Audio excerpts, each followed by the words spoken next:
Good evening, how are you? Well, this evening I'm at the Loudoun County Democratic Committee, and we're having our next to last meeting before the election.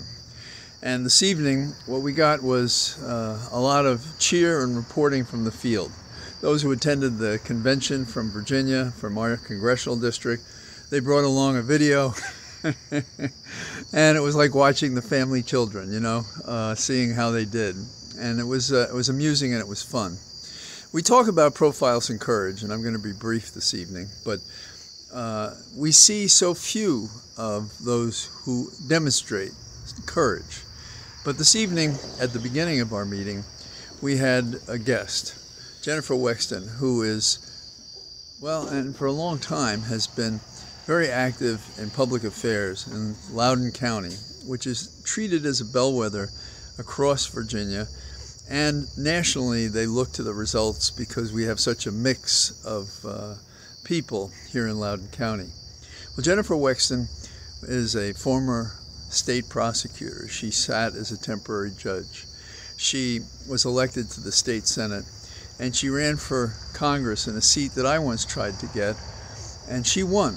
And it was really cool because when she won, she was so respectful. She sent notices to myself and to others who had tried to make a difference and to take that seat away from very conservative Republicans. But Jennifer Wexton succeeded at doing that. And she served 2 full terms, and she's in her 3rd term.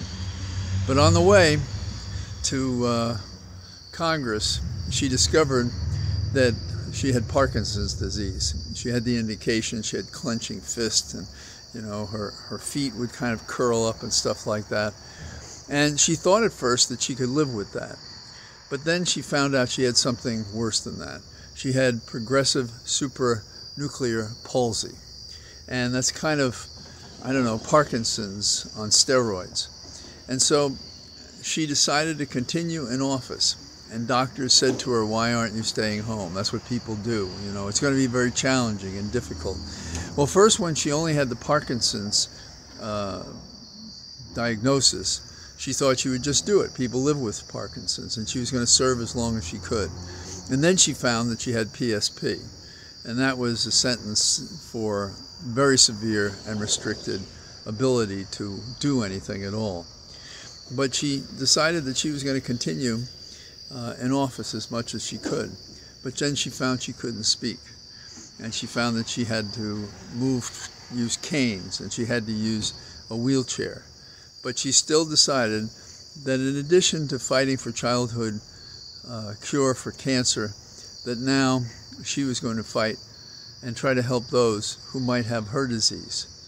And this was not easy because she couldn't speak. So what happened was they found a device, a text-to-voice device, and she used that to speak to others.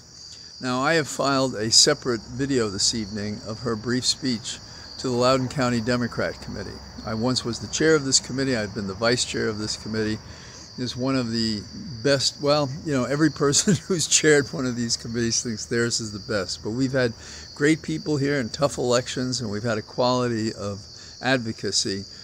And she fit that tradition. She was that kind of a spokesperson. And she was a classy lady.